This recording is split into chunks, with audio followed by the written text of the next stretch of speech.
Olá pessoal, tudo bom? Hoje é dia de podcast, eu estou aqui com o seu Assis Cavalcante, um grande amigo, uma pessoa ao qual eu me inspiro muito em aprendizados. Né? Seu Assis, ele é empresário do segmento de ótica, né?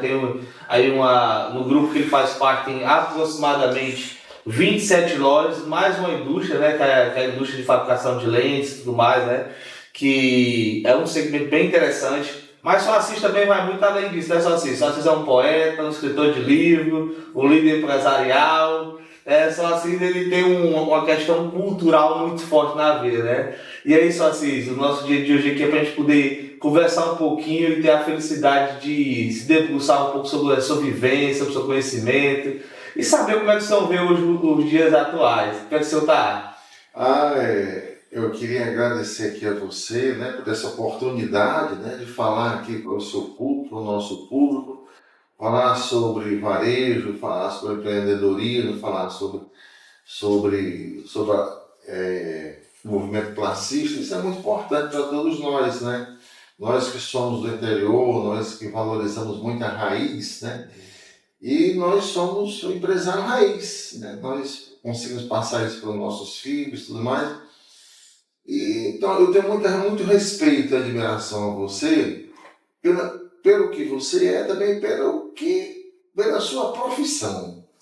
Porque se o advogado não fosse, não empresário, certamente o contador seria. Porque o contador, para o empresário, ele é fundamental. Hoje, o contador, eu sou do tempo, viu, que existia, do tempo do guarda-livro. O lambe-lambe, não é isso? E a contabilidade vem crescendo, vem se desenvolvendo de tal forma que até me impressiona.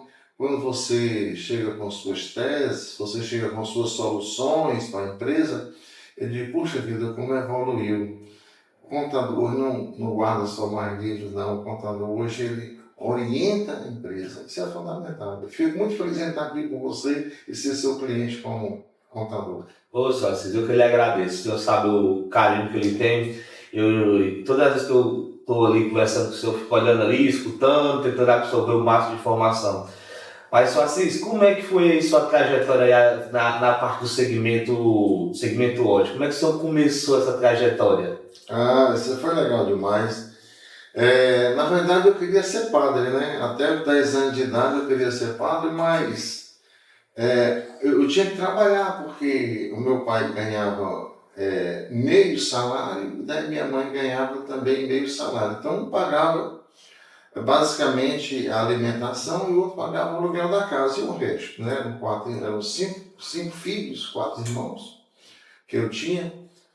Eu era o segundo, e aí com 10 anos eu comecei a trabalhar em casa mesmo, fazendo pintura de garrafa. Eu estudava na escola pública, no Colégio Castelo Branco, em Montese, e lá tinha uma disciplina chamada-se Artes Industriais, uma disciplina. E lá, então, eu aprendi a pegar garrafa de vinho, garrafa de outros produtos e pintar, e botar uma purpurina, e vendia, como também fazia uns barquinhos de isopor e tal, e vendia. Aí com 12 anos eu me fui oportunizado a trabalhar com contínuo numa ótica, né? A ótica Rocha. E aí eu comecei a trabalhar com contínuo, varrendo loja, lavando banheiro. E ao mesmo tempo eu era muito curioso e achava que ia morrer no dia seguinte, que eu queria aprender tudo hoje. Eu queria aprender tudo hoje, entendeu? E aí ia para o laboratório, e lá aprendi a passar a lente, aprendi também a fazer montagem de óculos. 6 meses depois que eu estava nessa empresa, eu saí e fui buscar emprego na Ótica Brasil, que é ali onde hoje vizinho a nossa loja da Matriz, loja 1. Na Pedro Pereira, entre a Major Facunda e a Fala do Peixoto. E aí eu tinha uns quase 13 anos, aí cheguei para o proprietário e disse que eu emprego como vendedor, que eu era vendedor. Então, se você Com quantos anos? 13 anos mais ou menos. Eu olho para uma criança de 13 anos hoje e me admiro como é que eu me afoitei em fazer uma peça dessa. Meu patrão me deixou uma semana com uma bandeja com relógios da marca Megalo, que não existe mais, sem pulseira, tá? para eu vender. Olha, se a marca já era fraca e sem terceira é mais difícil ainda. Eu sei que eu passei uma semana e aí os clientes entravam para comprar óculos, relógio, e eu saía oferecendo dentro da loja aquilo ali, mas não consegui vender nenhum. Decidi o seguinte: você não tem condição de ser vendedor, mas com um pontinho isso dá certo. O que você quer, tá tudo bem. O salário era meio salário por dia, então, porque eu era menor de idade. Então, e a carteira foi assinada com meio salário. Era 200 a moeda de então. Era 50 por semana. E aquele dinheiro me ajudava demais a pagar as contas lá de casa, sabe, levar. Eu me lembrei que uma vez eu peguei não era uma cédula de 50, era o valor correspondente ao da semana e pus no bolso de trás da calça, avesso à carteira, ao bolso da carteira. E eu vi na Liberato Barroso, chegando ali perto da Praça Zé de Alencar, eu vinha pensando, meu Deus, se eu perder esse dinheiro, o que é que nós vamos comer lá em casa? Aí o cara bateu no meu ombro, ó, o dinheiro está subindo aí no bolso, puxa. Oh, meu Deus! Oh, meu Deus! Aí comecei lá e tal, depois então fui para o laboratório, no laboratório não deu certo, quebrava muita lente, eu era desastrado, eu era assim, eu queria vender, eu queria ganhar dinheiro, entendeu? Sim. Então aquilo ali para mim era muito monótono, eu me imaginava esfregando aquela lente naqueles esmeris e tal. E eu queria era conversar com gente, entendeu? Interagir e tal. E aí eu quebrava muita lente, meu patrão disse assim, o seguinte: não tem jeito. Você é vendedor, eu já estava com 14 anos, é muito novo, não dá. Vai trabalhar no laboratório, então deu certo. Vai voltar a ser contínuo, tá? Mas está ótimo, não posso perder meu emprego. Tem que continuar, né? Aí voltei a ser contínuo, depois prestar atenção como era que o vendedor fazia, o que é que ele dizia, qual era a reação dos clientes, tudo mais. Aí quando foi um dia, faltou um vendedor e o seu disse assim, vai, fiquei no balcão, fiz umas vendas boas. Ah, não, você vai ficar agora no balcão. Ah, bom, maravilha. E aí, rapaz, eu comecei a... Aí a minha gerente, ela era protestante, sabe? Sim. E eu com aquele negócio de ser padre na cabeça e tal, e via muitos padres, ali, muitas freiras aqui da praça, da praça ali da Cidade da Criança. Ali tem uma igreja muito grande, né, de franciscanos, ali perto da Cidade da Criança. Sim. E tinha muitos padres, muitas freiras ali, e eles vinham fazer o exame de vista na igreja horário que era de frente e foram para a igreja comprar óculos sem nem comprar. Assim. E sempre dava desconto maior, quase de graça. Aí um dia a gerente me chamou, lá do almoço, todo mundo disse assim é o seguinte, aqui é um negócio. O seu negócio de padre, você deixa lá para onde você for, se você não for ser padre, você não vai ser padre mesmo. Então, aqui é um negócio. E eu percebo que você vende muito para religioso e você dá desconto exacerbado. O próximo desconto que você der, maior do que 20%, eu vou descontar da sua condição. Daí eu passei a vender mais caro. Não teve jeito assim. Não, que eu precisava de emprego. Né? Bem, aí, com 16 anos, o seu Brasil abriu uma filial e ele disse assim, tu vai tomar conta da loja, juntamente com o Sérgio, que é o filho dele, mas o Sérgio faz engenharia mecânica, então ele vai chegar na loja 2 horas da tarde. Tem como você ficar? Tenho. Aí fiquei como subgerente, assumi a gerência temporariamente, era um contínuo, um caixa e mais um vendedor. E eu assumi essa gerência, eu tinha uns 15 anos mais ou menos. E já namorando com a Edna e tal. E uma vez eu conversando com ela, disse que tinha vontade de botar uma loja. Meu pai dela era comerciante, vendia porta a porta, né? Vendia cama, mesa, banho, tinha uma equipe muito grande. E a Edna, com 8 anos de idade, já prestava conta com esse pessoal, tudinho, sabe? Era bem interessante. E aí foi quando surgiu a oportunidade de querer conversar comigo para botar uma ótica junto, né? Aí, tá certo. Aí eu então combinei com ele, botar a ótica com ele, Eu tinha 17 anos e ele tinha uns 57, mais ou menos, né? E eu me acostei a ele porque ele tinha um capital e ele tinha um respeito no comércio muito grande, né? Por ser empresário e tal.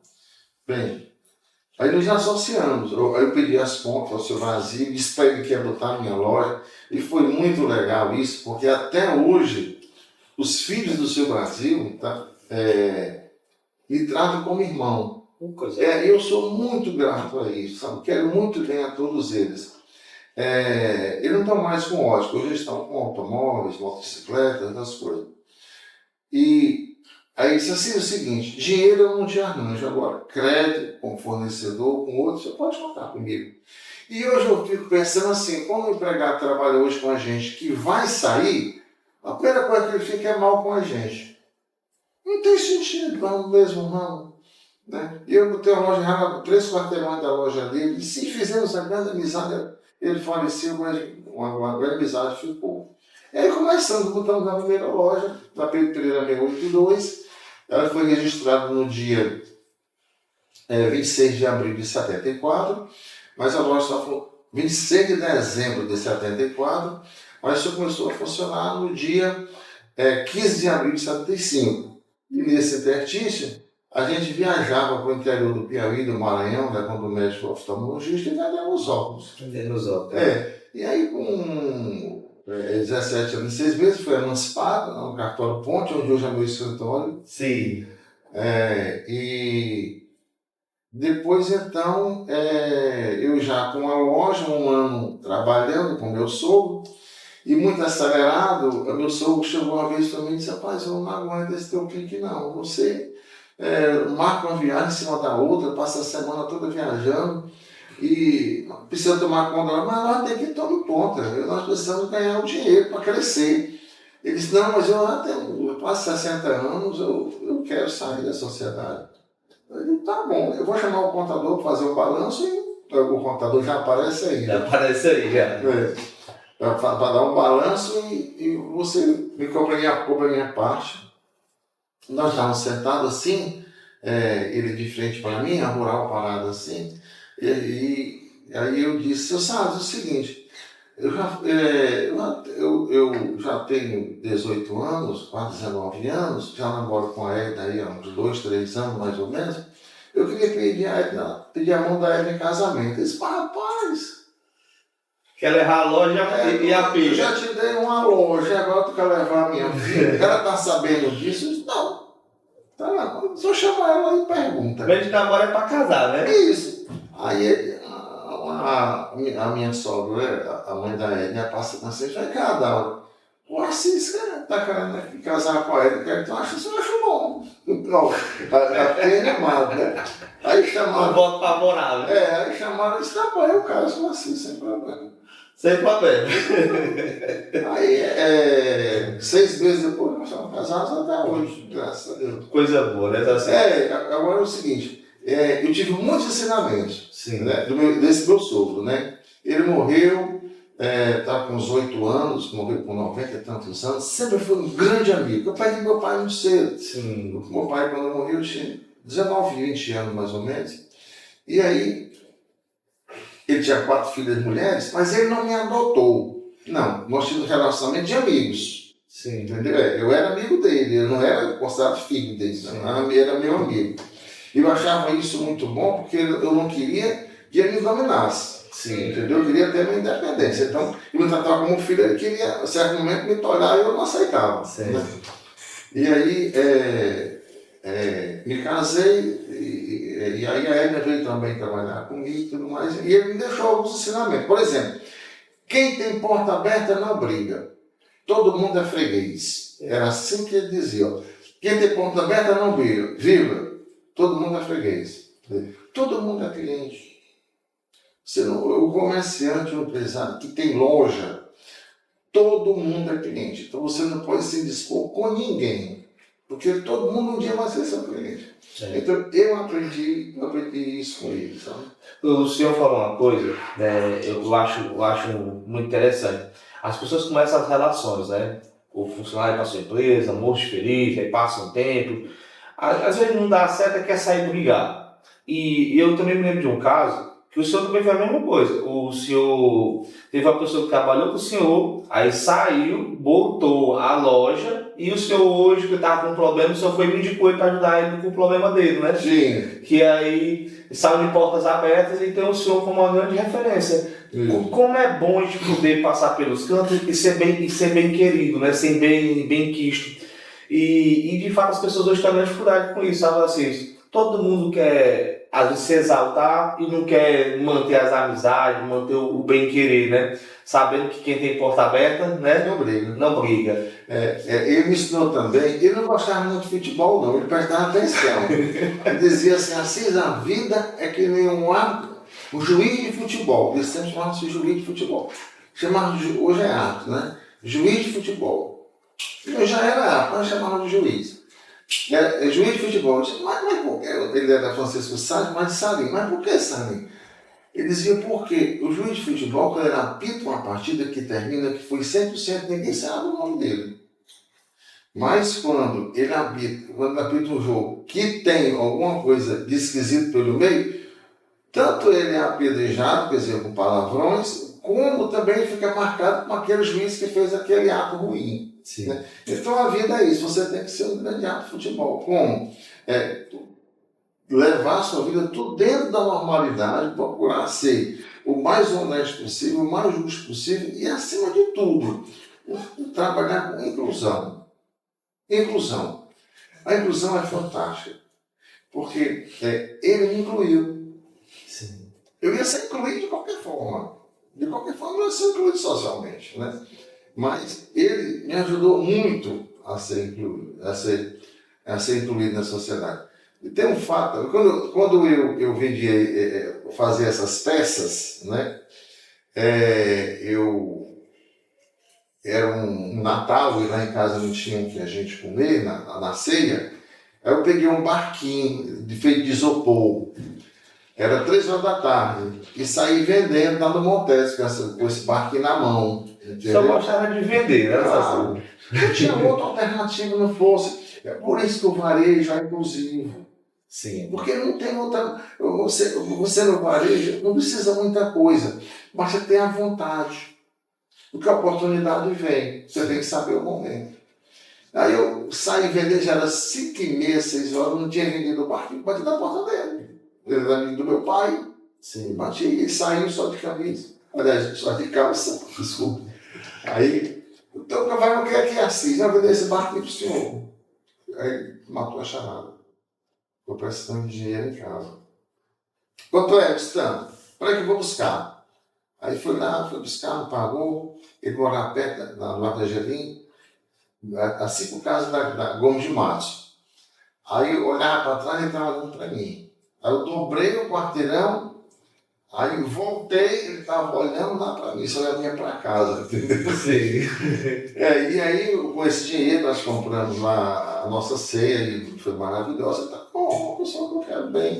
E como eu disse a você, o comércio, o varejo, ele é altamente inclusivo social. Só assim, hoje eu vejo e acompanho assim, eu fico me questionando muito, sabe? Hoje, quando o senhor olha assim, as óticas Visão, tem quanto tempo de mercado? Nós somos de 74, né? Então 52 anos. 52 anos. 52 anos. Nós estamos aí meio século e 2 anos. Uma ideia, né? Isso foi uma ideia, né?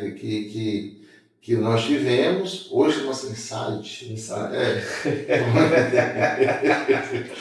Uma ideia que a gente teve quando então, e não tinha outra coisa, porque o padre não tinha condição de ser. Outra coisa que eu queria ser era médico também, como que é? Oriundo de uma escola, egresso de uma escola pública, e dando muita qualidade, onde o desejo era trabalhar. Eu queria estudar, eu queria trabalhar. Tanto que, quando eu cheguei para fazer a faculdade, foi o curso de Direito, eu penei, meu amigo. Penei. Aí passou logo no vestibular para a economia doméstica, né? e começou a fazer o curso, e digo, eu não admito, ela se formar e eu não. Sim. Aí só tinha a Federal e a UES, depois veio a Unifor. E aí, o vestibular, eu só queria uma faculdade para me chamar de doutor, embora isso eu não gosto hoje. Meu nome, minha mãe não botou doutor no meu nome, mas quando então eu queria, era uma vaidade que eu tinha. Sim. Então era medicina, não era direito. Não, então de medicina jamais, não era uma condição de direito. Concorria era 200 para uma vaga, 300 para uma vaga. Aí quando veio o vestibular para direito na Unifor, diurno, eu digo que é a minha chance. Porque quem vem da escola boa, filho de papai, já vai para a Federal porque vai passar lá. Só vai fazer direito diurno e o pessoal que trabalha não vai poder fazer também diurno. Então vai pouquíssima gente fazer o noturno. Sim. Aí eu vou correr com 3. Esse agora eu vou fazer bem feito. O curso era 4 anos, eu fiz em 6. Isso porque eu fazia segunda, quarta e sexta à noite. Sim. Ou então fazia terça, quinta e sábado à tarde. Entendeu? Sábado à tarde. Aí quando eu fazia segunda, quarta e sexta, terça e quinta eu ficava em casa para estudar. Aí eu tinha uma mesa grande, um ar-condicionado, a biblioteca Barça e a Mirador, e os meninos estavam todos juntos. O senhor já tinha filho quando estava... Já. Eu entrei na faculdade em 81, saí em 86. Olha aí, rapaz. Esse tempo de 70... Já tinha o Eduardo já, o Eduardo Júnior. Não, Eduardo... tinha, o Eduardo Júnior tinha o André também. Então, a Renata foi que veio quando eu terminei o curso. Esse tempo todo, de 75 até 81, foi só vestibular. Só vestibular. Eu não passava de jeito nenhum. Mas cada um que eu não passava era a mais vontade que eu tinha. Porque eu precisava. Entendeu? A gente que vai montando cada degrau, cada grãozinho de areia, cada pedra na construção da vida da gente sabe o quanto isso é sofrido e o quanto isso é importante pra gente, né? Isso. A gente entender que a gente evoluiu. Isso. E é interessante, eu fico muito feliz de estar aí, às vezes, porque o Dr. Beto ele fez um podcast com o meu sócio também, sabe? E aí o Dr. Beto falou algumas coisas que o senhor também falou, o quanto era sofrido um período mais para trás, da década de 80, 90, as pessoas não se lembram quando a gente passava fome, a dificuldade, né, dessa evolução, desse conhecimento, e a gente que vai galgando cada etapa dessa, nós dois somos conterrâneos, né, de Maranguá, a gente sabe como é que é essa evolução até chegar aqui, né, e ter realmente essa capacidade de estar incluído na sociedade, conhecer as pessoas, andar e caminhar. E nesse período, só assim, do comércio, eu gosto muito de olhar para isso. O que é que são, quais são as suas grandes lições assim, do comércio e da vida aqui em Fortaleza? O que o senhor achou mais diferente quando passou a ter aqui? Olha, o Brasil mudou muito, né? Esse Brasil da década de 70, 80 era um Brasil saindo ainda do Brasil rural, né? Já inchando a capital com mão de obra e tudo mais. Mas esses bolsa isso, bolsa aquilo, esses programas de transferência de renda tem melhorado realmente a vida das pessoas. No entanto, isso também tem que ter um tempo para parar, porque a pessoa tem que ter a dignidade da carteira assinada, o passaporte da cidadania, né? Isso aí e tal. Então, o que me deixa assim mais feliz é quando eu, como diretor-geral da faculdade CDL, eu vou às classes, sabe? Eu vou lá nas classes, eu vou visitar os alunos, eu vou conversar com eles, eles vêm conversar comigo também. Rapaz, olha, eu conversando com os alunos, os planos deles são maravilhosos, entendeu? E lá na faculdade, 93% desses estudantes trabalham. Então, o que é isso? Eles estão fazendo aquele curso porque eles estão precisando. Sim. Às vezes um sujeito que fez ciências contábeis e precisa do direito. Aí ele quer fazer o direito, mas como ferramenta de trabalho. Então isso aí não tem quem segure. Exato. Isso não tem quem segure. Né? Uma pessoa que foi recurso humano agora quer fazer psicologia. Entendeu? Então aí você nota aquela pessoa, porque a gente acompanha a aula, a aula inaugural, algumas sou eu que faço. Sim. E também a última aula, né, que essa também às vezes sou eu que faço, né? Então, aí às vezes a gente senta perto do aluno, começa a conversar, ele conversou com ele na entrada e percebe a diferença, sabe? A diferença do pensar, do realizar, do que ele imaginava para ele e o que se apresenta naquele momento para ele. Porque o jovem, Valdemir, assim, o mundo está na palma da mão dele. Hoje está. Hoje é muito mais fácil. Existe muito mais gente para consumir.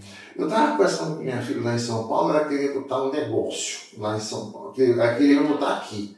Isso, minha filha, aqui em São Paulo, a capital, tem 10 milhões de habitantes. Fortaleza tem 2 milhões e 600 mil. Onde a probabilidade de dar mais certo é aqui em São Paulo. Verdade. Porque tem mais gente. Então, o mundo hoje tem mais gente, Fortaleza tem mais gente, Ceará tem mais gente. Então, a probabilidade de você botar um negócio dar certo aqui é muito maior do que a gente botar lá no Trapiá, lá no Maranguape, lá no Sul, lá no Lajeado. Né? Exatamente. As perspectivas são melhores. Então, o que precisa, na verdade, das pessoas é se qualificar e ter o propósito, né? Eu digo muito assim, quando eu comecei a trabalhar, e até hoje, sabe, eu estou muito comigo hoje, pedir oportunidade. E sempre eu estou muito no coração das coisas. Pedir oportunidade, tu tá fazendo mais do que as pessoas esperam da gente. Eu acho que quando você tem sempre aquela humildade de pedir as oportunidades, a gente vai caminhando ali, né? E também entregando mais, a gente vai dando reconhecimento e as possibilidades de avançar na vida. Hoje, às vezes, eu sinto muita falta nas pessoas um pouco disso, desse brilho, né? Uhum. De querer um pouco mais. E realmente, quando você vai olhando hoje, tem tanta possibilidade que eu acho que o meu pensamento hoje é que talvez as pessoas estejam até um pouco perdidas. E a faculdade é importante por conta disso, né? As pessoas acham que a faculdade não é mais importante. Eu digo muito pelo contrário. A formação sempre ela é fundamental no processo. Ajuda muito. Nem todo estado tem um Edson Queiroz. Exato. Nem toda sociedade tem um Edson Queiroz. E muito menos toda a família, né? Toda a família tem um Edson Queiroz, né? Que mesmo seu conhecimento científico construiu um patrimônio extraordinário, né? Isso são as coisas de Deus, né? Sim, eu converso muito lá com nossos alunos e também com nossos colaboradores, no sentido de uma teoria do Maslow, autor daquela pirâmide social, sim, que é o adiamento do prazer. O adiamento do prazer. É uma teoria muito interessante. Ele pegou 50 crianças nessa escola, nessa idade de 8 a 10 anos, uma sala de aula, lá em Nova York, ele é nova-iorquino, e disse: bem, está aqui, um marshmallow para cada um. Eu vou sair daqui a pouco, eu volto. E quem não comeu o marshmallow, eu vou dar outro. E quem comeu, comeu. Aí quando ele voltou, 60% havia comido o marshmallow. Essas crianças foram acompanhadas. Quem foi sucesso? Quem não comeu. Porque soube aguardar o momento da felicidade. Postergou a felicidade. Hoje, no Enem, por exemplo, quem tira primeiro lugar, quem é? São aqueles jovens que estudam no mínimo a hora normal do colégio, sei lá, com escola pública, particular, e depois mais 5 horas em casa. Mas isso não é você chegar para o menino no terceiro ano e dizer assim: você vai estudar 5 horas. Ele não vai, porque ele não está habituado. Né? Então, para ele estudar 5 horas lá no terceiro ano, ele estudou 4 horas no segundo, estudou 3 horas no terceiro, e nos graus menores estudou 1 hora por dia aproximadamente, para poder pegar esse hábito. Então, esse jovem, ele postergou também a gratificação. Ele renunciou ao videogame, o celular, a namorada, o show. Ele renunciou tudo isso porque ele estava no seu objetivo. E assim é a sociedade, assim são as pessoas. Quantos eventos importantes eu deixei de ir porque estava trabalhando, porque estava como presidente do CDL, porque quando advogava tinha uma audiência, não deixava. Quantos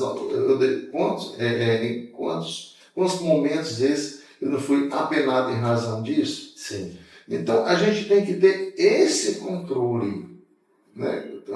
O jovem principalmente precisa ter esse controle de postergar a satisfação, ter as rédeas da sua vida. Uma coisa que é muito interessante que as pessoas eu penso muito, eu gosto muito de filosofia, de história. Eu estou com a minha meta lá em casa da minha biblioteca agora, sabe? Eu dei a minha. Eu sou da sua? Eu dei a minha para a faculdade CDL. Foi não, sabe? Foi. Eu tinha duas, eu tinha no CID e tinha outra lá no... Sabe uma coisa? Isso aqui eu vou colaborar com outras pessoas, porque aqui só eu leio. E às vezes, assim eu vou dar para a instituição que eu vou proporcionar a muitas pessoas a leitura. Rapaz, um querendo fazer e o senhor vai dar. A vida é boa demais, né? Porque hoje eu tenho 69 anos, eu fiz isso, eu tinha 55, né? Sim. Então você ainda tem muito o que curtir seus livros. Porque os seus livros são seus amigos. Ele traz informação, ele traz formação para vocês, ele traz bem querência. Eu tinha um que eu adorava esse livro. Qual? Entendeu? Tu quer saber mesmo? Filosofia do Direito. Filosofia do Direito. Arnaldo Vasconcelos. Gosto. Eu comecei a estudar Direito graças ao senhor, né? O senhor me ajudar na faculdade de CDL. Só assim, mas me diga uma coisa. Hoje eu tenho muito no meu coração algumas questões. E olhando para o senhor, acho que é uma caminhada que algumas pessoas que eu quero bem fizeram. Qual é a minha preocupação hoje de vida e uma pergunta, né? Hoje eu sou pai. Né? Tenho minha filhinha de 4 anos, tenho minha esposa, tenho minha casa, tenho meus negócios, já presidi algumas instituições, né? E a gente tem outros sonhos também.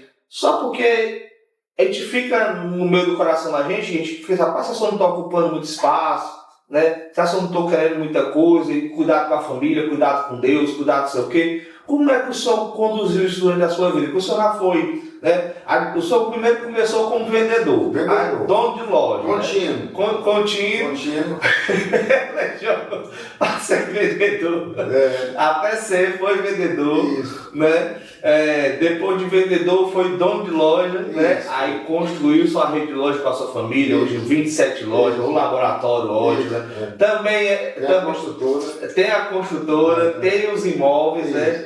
Foi presidente se formou em Direito, né? Formou em Direito. E agora... Advoguei 25 anos. 25 anos. Desses 25 anos, 8 foi no criminal.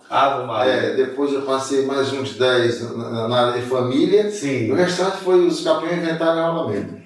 Eu acho que a melhor parte foi o final. Foi o final. Exatamente. O começo, eu acho que esse foi duro. O começo que eu estou educando de formar advocacia, o que eu pretendo fazer advocacia criminal. Sabe? Eu gostava porque tinha muita entrevista. Muita entrevista. Aí fazia o nome. Sim. Entendeu? Ajudava a decolar. E aí o senhor foi presidente da CDL. Na CDL, toquei o Natal de Luz, né, por 12 anos. O senhor foi bendição realizador do Natal de Luz, né? Não. O Pio começou, quando eu peguei o Natal de Luz, ele estava na 17ª edição. Sim. E aí o senhor também é reitor que te dá o cargo do senhor da faculdade? Rapaz, não é reitor. Porque não é universidade, né? Porque não é universidade, é diretor-geral. Rapaz, o título mais bonito que eu vi na minha vida é de reitor. Eu fui para a formatura na faculdade, né? Não sei se as pessoas gostam de simbolismo, eu só adoro simbolismo. E quando você vê a titulação do reitor, né? Quando a titulação é magnífico, senhor reitor. Pela importância de ser um formador, né? De profissão, de pessoa, né? Mas como é que o senhor conseguiu balizar tudo isso? O que é que o senhor fazia? Ainda falta. Durante a CDL... Pode deixar eles ir mais rápido. Eu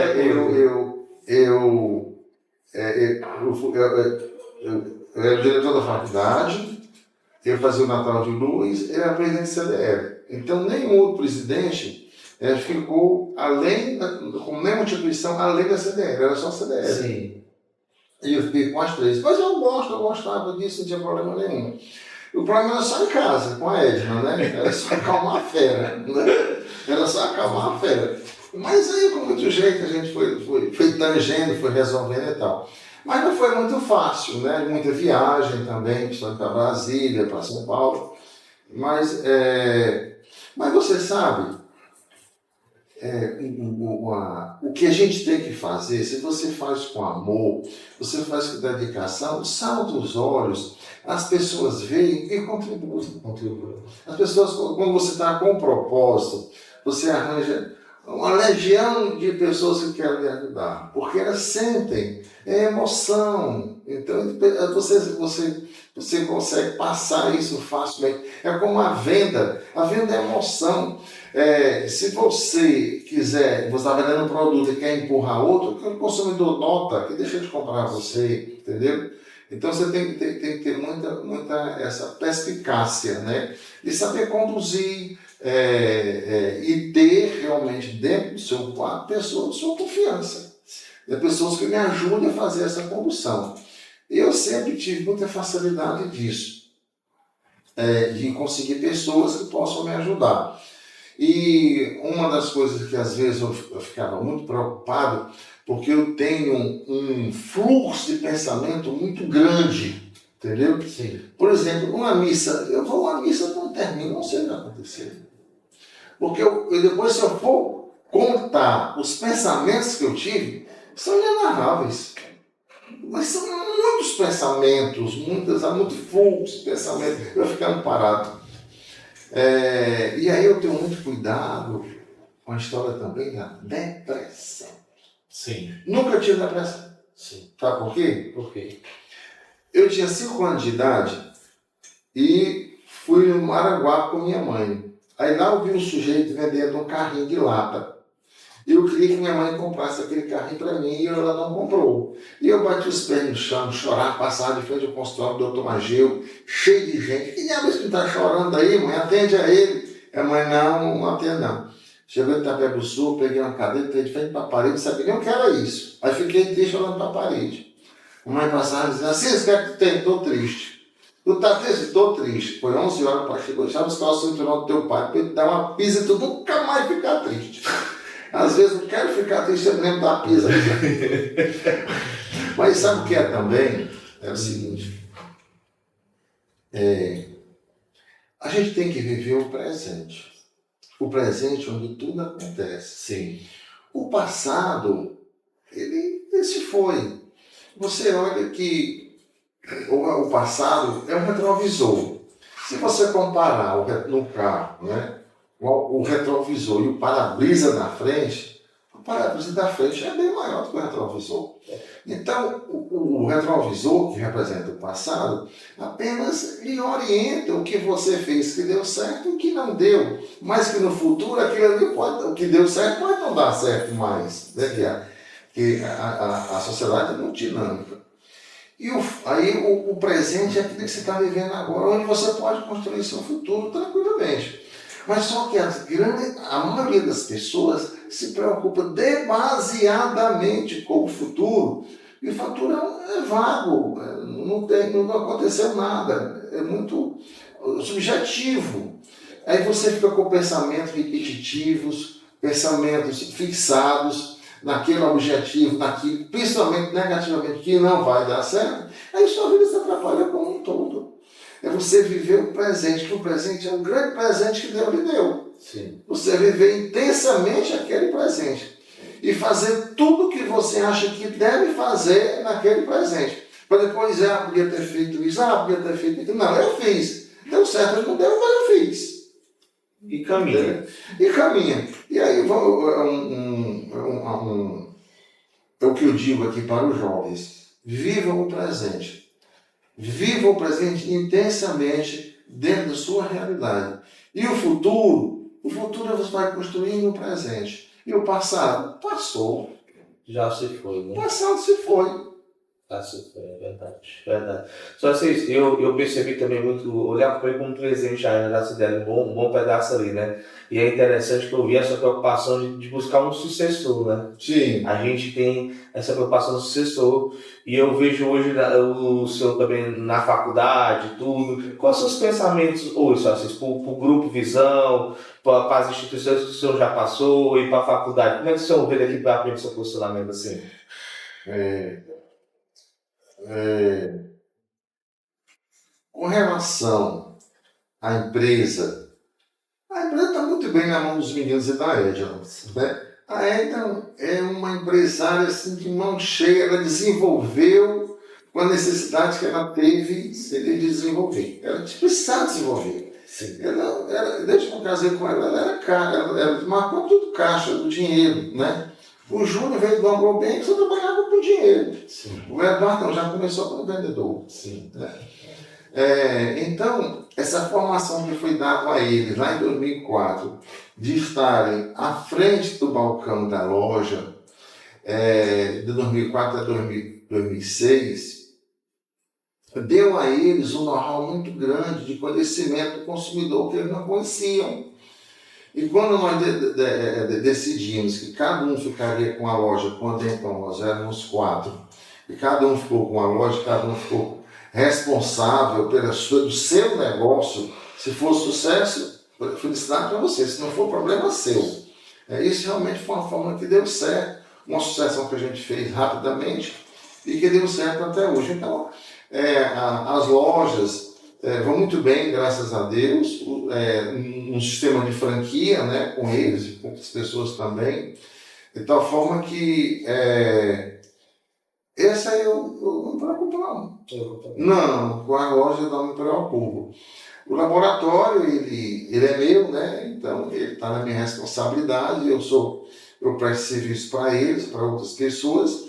Então o laboratório tem muito o que crescer, porque é uma tecnologia nova, tecnologia alemã de fabricação de lente, onde eu faço uma lente de muita qualidade e estou na contramão do varejo. Porque o varejo no Brasil de ótica que tinha laboratório, todo mundo vendeu. Sim. E era um laboratório mais arcaico. Eu não, eu comprei um laboratório altamente tecnológico. E para quê? Para eu proporcionar ao meu consumidor uma lente do jeito que eu quero, com qualidade, e com o sujeito chega lá e eu quero esse óculos agora. Eu paro e faço, o laboratório é meu. Sim, para passar de entrega rápido. Né? Sim, eu só me engano que o reflete, o resto tudo eu faço. Sim. O resto tudo eu faço. Mas o cliente chega lá, eu quero receber agora, vou lá para o laboratório, entrega na hora, você não. Está entregue. Está entregue. Então, o laboratório e a construtora, né? A construtora imobiliária. Eu adoro meus clientes, entendeu? Olha, eu ainda se impressiona que às vezes de sábado telefonam para mim, que faltou uma água, que quebrou uma torneira, até acabou por resolver. Aí no domingo eu mando resolver, entendeu? Então, eu gosto muito dos meus clientes da construtora da imobiliária. E também é outra coisa assim que eu não me preocupo muito, sabe? Eu mesmo faço a locação, eu mesmo despejo, graças a Deus não preciso despejar nenhum, graças a Deus. Inadimplência zero. Mas por que inadimplência? Interessante isso, por que inadimplência zero? Aluguéis na faixa de 700, 800, 1.200, 1.500 reais. Por que inadimplência zero? Porque eu não me limpo. Eu sou aluno para quem tem um nome limpo. Se tiver um débito da Enel ou de qualquer outra instituição de R$10, eu não alugo. Por quê? Quem tem um nome limpo quer manter limpo. Exato. Quem tem um nome limpo quer manter limpo. Então, partindo desse princípio, eu faço alocações. E às vezes o sujeito está atrasando, quer botar um débito, tipo é o seguinte, eu ligo e nego ligo. Você vai estar aperreado, tu quer ir embora, quer ir, a multa, não, vai embora. Não se engancha. Não, porque aí eu pinto aluno de novo ligeiro para a cabeça, dá mais caro. Exatamente. Não tem problema. E como é que o senhor vê as instituições hoje? Vamos lá. Acho que muitos jovens, Assis, muitos colegas, às vezes o pessoal está na faixa dos 20 aos 30 anos, tem um certo endeusamento por rede social, sabe? Sim. E eu digo, e eu tô assim, na minha cabeça, olha, rede social a pessoa só mostra o que quer. Não mostra bastidor, né? E as instituições, às vezes, as pessoas dizem, não, são clubes fechados, não são o quê, e tudo mais. Eu disse, você não vai participar ou colaborar, como é que você quer entrar, né? Aí eu queria só essa palavrinha sobre isso. Tá, as instituições, né? Por exemplo, a CDL de Fortaleza, né? Ela também entrega uma lista ilusória e tal, o grande presidente. Mas, para eu chegar a presidente, eu ralei uns 20 anos. Né? Eu ralei uns 20 anos. O que é ralar 20 anos?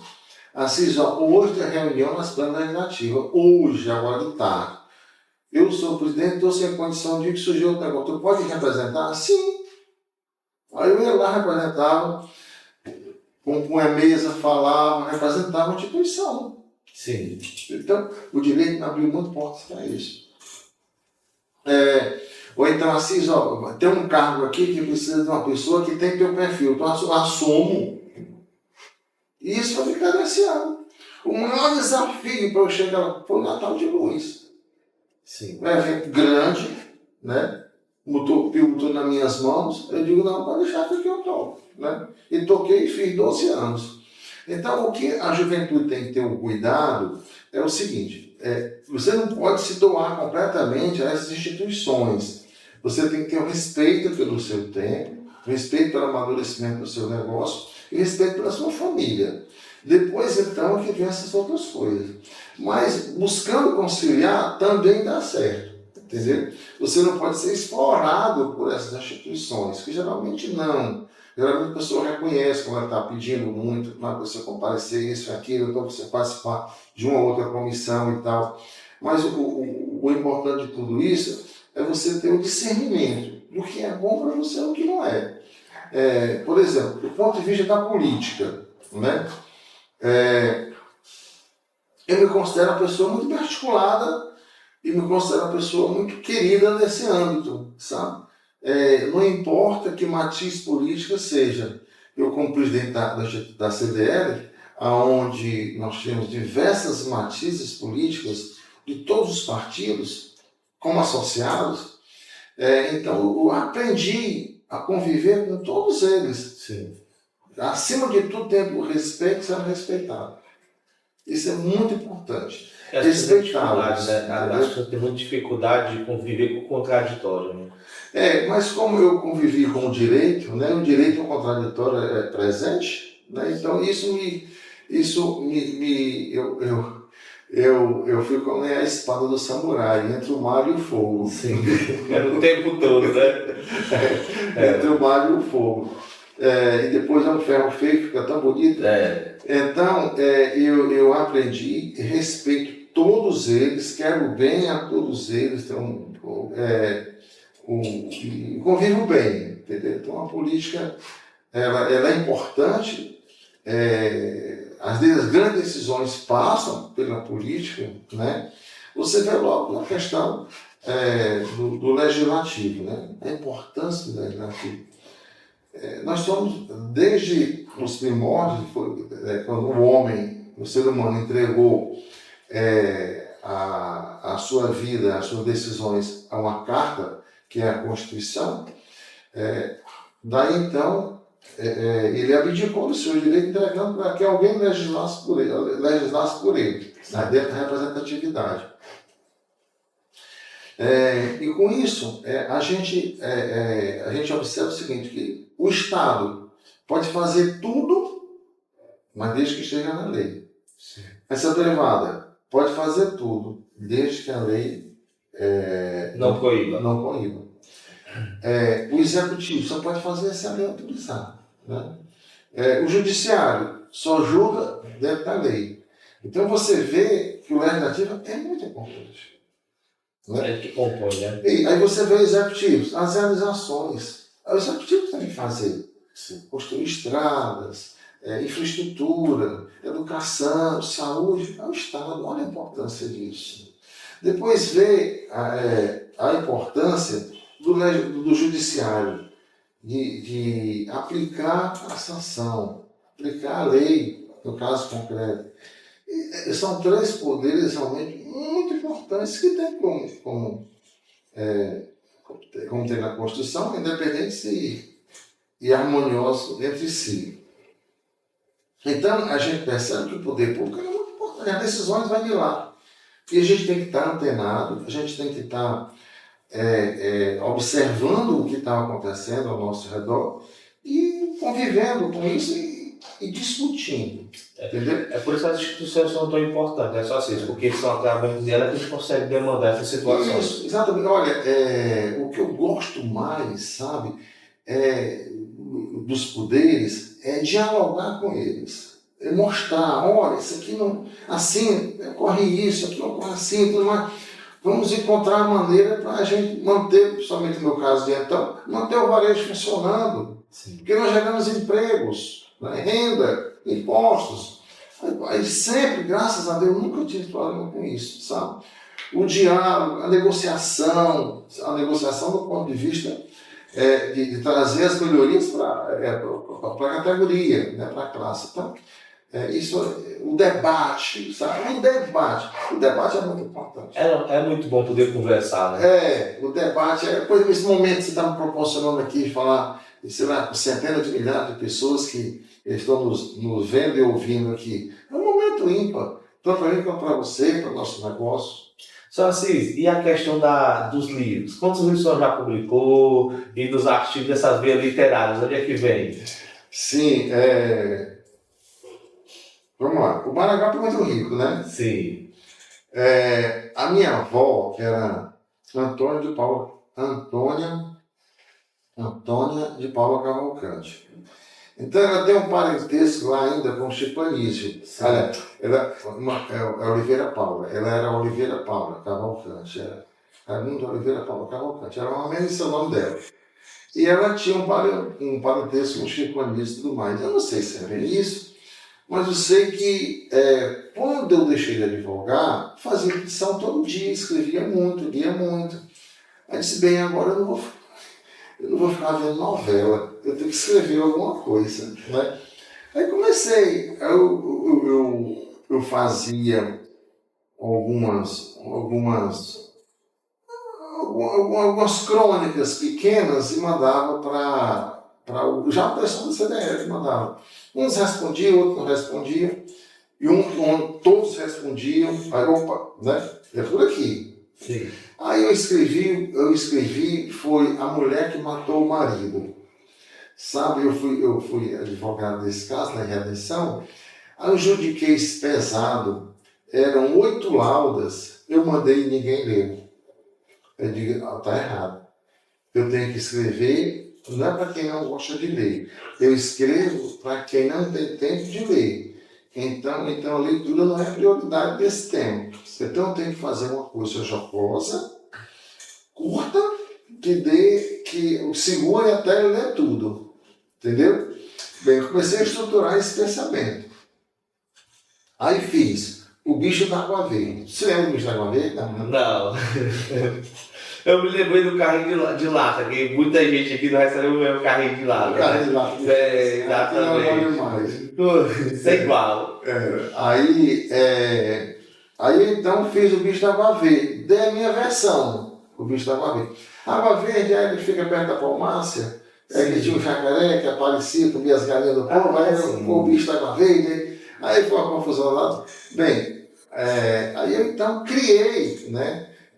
Botei um jangadeiro no meio, botei uma jangada lá também, botei alguns comunicadores que foram lá, eu enfeitei bastante. Fiz uma lauda e meia e mandei para o pessoal da CDL. Ah, sim, legal, gostei, mas não foi assim não, o autor inventou, o autor... Aí, tá por aí.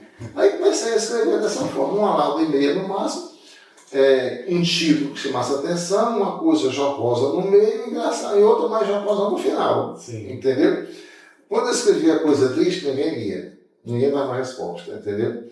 Como eu escrevi do sujeito que matou uma cadela. Isso ninguém leu. Matou uma cadela? Sim. Mas são os momentos que a gente tem, né? Mas os engraçados, os mais jocosos, todo mundo lê, todo mundo gosta e tal. E aí eu fiz o primeiro livro. Aí depois fiz o segundo, e o terceiro eu já tenho material, sabe? Eu fico pensando como juntar isso, sabe? Porque esses contos e crônicas eu amanheço muitas vezes com ele pronto na cabeça. Como também letra de música e música, mas depois eu esqueço tudo mais.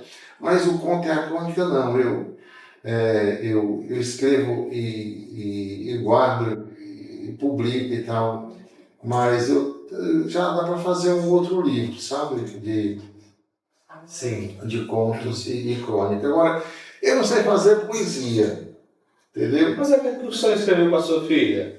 Não, é raro. É raro. É raro, eu não tenho muita habilidade, eu não entendo bem da métrica, eu não consigo aprender a métrica. E outra coisa, o poeta, ele tem que ter um sofrimento, sabe? Um recolhimento para poder ele sair, sabe? E eu não tenho esse momento. Graças a Deus. Eu não tenho. Já a crônica, ela, para mim, ela sai mais natural, entendeu? Mais espontânea. Como, por exemplo, eu olho para você, se eu sou um dentista, eu vou olhar para os seus dentes. Sim. Se eu trabalho com roupa, eu vou olhar sua camisa, sua calça. Se eu trabalho com ótica, eu vou olhar seus óculos, não é isso? Agora, se eu sou um cronista ou um contista, eu vou olhar você. As suas reações, como é que você fala, como é que você se reporta, como é o seu comportamento. Aí daí eu escrevo. Parece muito com o humorista. São muito parecidas as profissões, entendeu? Sim.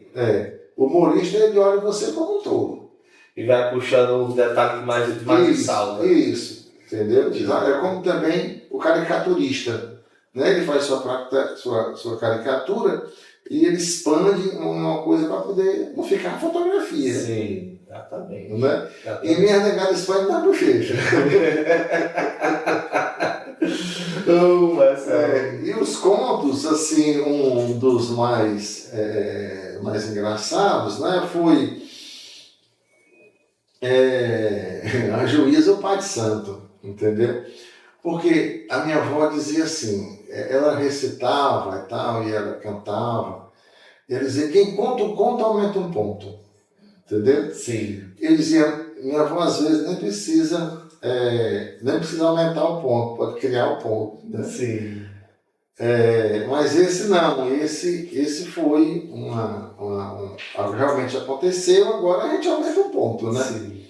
Eu estava no escritório, tinha um amigo que ele trabalhava no banco, eu tinha um movimento lá, e ele me ligou assim, rapaz, tem como receber aí uma irmã minha, que ela é casada com o Pai de Santo, e tu sabe, eu tenho uma irmã freira, e esse negócio não dá certo, eles moram lá no Piauí e tal, e vivem em questão, tem como recebê-la? Eu digo, tenho. Aí, poucas horas ela veio, ela é alta, cabelo curto, preto, sentou-se assim, eu comecei a conversar, e perguntei, onde é o ponto nodal? Aí, o que é o nodal? Isso é o ponto da questão. Tá certo, o ponto da questão é que ele é pai de santo, doutor, só que ele bebe umas cachaças, e aí, na hora lá do terreiro, ele manda eu correr o pires no pessoal, e ele tá bêbado, entendeu? Ele tá bêbado, e aí, com isso, nós compramos um bocado de casinha lá e tal, e ele não quer me dar a minha metade. O teu telefone dele são 1990, 92. Aí eu liguei. O nome dele é Zé de Xangô. Pois não, Zé de Xangô. Bom dia. Eu só me identifiquei. Sua mulher está aqui. Está querendo a divórcio. O ponto nodal está só na partida dos bens. Não, eu dou para ela. Não. Pode ser consensual? Pode. Então eu vou dar a procuração pelo correio. Só assinou, mandou. Marcada a audiência. Aí já no Fórum Novo. Eu divulguei no Fórum Velho também. Ali da catedral. Aí quando eu estava sentado assim, e a minha cliente assim, aí lá vem ele todo de branco, pano amarrado na cabeça, uma bolsa tiracosta, barona de dedo. Aí a mulher disse, lá vem a carniça. Deixa eu chegar. Ele chegou e disse, bom dia, seu Zé, tudo bem, tudo bom. Nós vamos fazer um pregão aqui, nós vamos para a audiência, tá certo. Aí quando fez o pregão, eu entrei com ela para cá, me sentei aí, ela sentou-se assim, a juíza aqui, a promotora ali, a escravente aqui. Aí ele ia sentar aqui. Ele veio, quando chegou bem aqui, olhou bem para ela e disse, doutora fulano de tal, o nome da doutora. A juíza olhou assim para ele, disse, o senhor me conhece? Conheço, doutor. A senhora não me conhece não, está lembrada de mim não? Não, doutor, não, tudo bem. Doutor Suzane Xangô, a senhora casou com fulano de tal? Casei. A senhora teve no meu terreiro. A senhora levou uma calça velha dele para fazer o serviço, a senhora não se lembra não. Meu Deus do céu. Rapaz, a juíza olhava com o processo, olhava para ele, olhava para mim, a promotora, risada maior do mundo, eu doido para rir também. Mas não pode. Me contei, né? Como é que se contém na hora dessa? Aí ela pegou o processo, foi lá para a secretaria, jogou suspeito e o processo passou para o juiz julgar. Oh, meu Deus. Complicação na hora dessa, vocês falam assim. Rapaz, aí depois a gente concluir a história aqui, tem uma outra bem sucinta. Essa eu criei. Sim. Essa eu criei. O Poder Judiciário queria saber sobre a eficácia das tornozeleiras eletrônicas, certo? Realmente estava sendo feita a tornozeleira eletrônica, como é que estava isso, né? Porque antigamente tinha o SUSIS, você respondia em liberdade e tudo mais, e aí não estava a tornozeleira eletrônica. E aí, no Alto da Serra, tinha um sujeito, chamava-se João Peitudo, entendeu? No final de semana, ele descia lá do lugarejo dele para a sede do distrito e lá arriscava todo mundo de faca. E todo mundo tinha medo dele, que era um zarrão e tal, e ficava em liberdade. Quando foi um dia, ele foi preso em razão disso. Botaram a tornozeleira nele, ele foi para casa. E aí o CNJ quis fazer uma pesquisa da eficácia da tornozeleira. Sim. Realmente está socializando, está separando os presos, né, do pequeno potencial ofensivo para o grande potencial ofensivo. Está dando isso. Então. Vamos embora pesquisar. A mandaram a pesquisa para todos os tribunais, a mandaram para as comarcas do interior. Aí chegou nessa comarca lá, rapaz, aqui, rapaz, olha aqui João Peitudo, rapaz, olha aqui, tem tornozeleira aqui. Passa o dia todo no roçado, de noite fica lá, não está mais descendo para cá, está ficando lá. Rapaz, olha que coisa bacana. E um grande exemplo. Vamos chamar o João Peitudo, vamos fazer uma festa. Chama o prefeito para todo mundo. Aí começou o evento grande. Disse, olha, a tornozeleira eletrônica realmente é um grande sucesso, funciona, separa, classifica os homicidas, tudo mais, os infratores. Então nós temos aqui um grande exemplo. O seu João Peitudo foi aplicar e contava toda a história. Tudo legal, passa o microfone para ele. Foi o microfone para ele disse, olha, aí eu perguntaram para ele, promotor de justiça, eu sou o João Peitudo, o que é que o senhor está fazendo que está diferente? Ele disse, não mudou muito não. Quando eu saí daqui, eu peguei aquele relógio, botei na parte da minha jumenta, ela passa o dia com ele, almoçado. Ele só fez o tornozeleira eletrônica.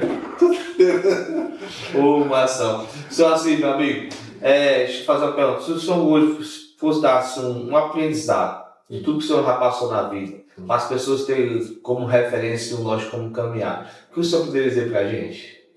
Rapaz, primeiro, tem que ter um propósito.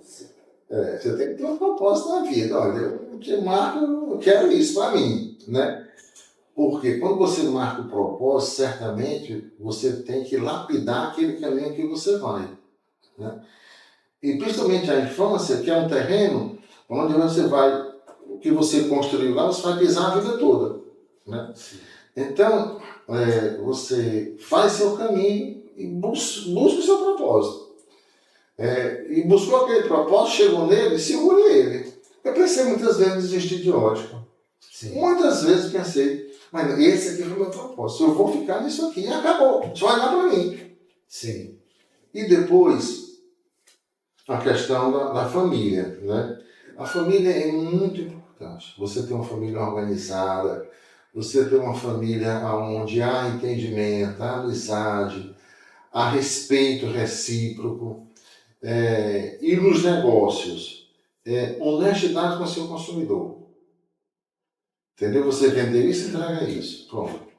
Eu acho que essa trilogia você consegue chegar bem. Agora também tem, dentro desse contexto, tem a educação, né? Que é a formação, é o conhecimento.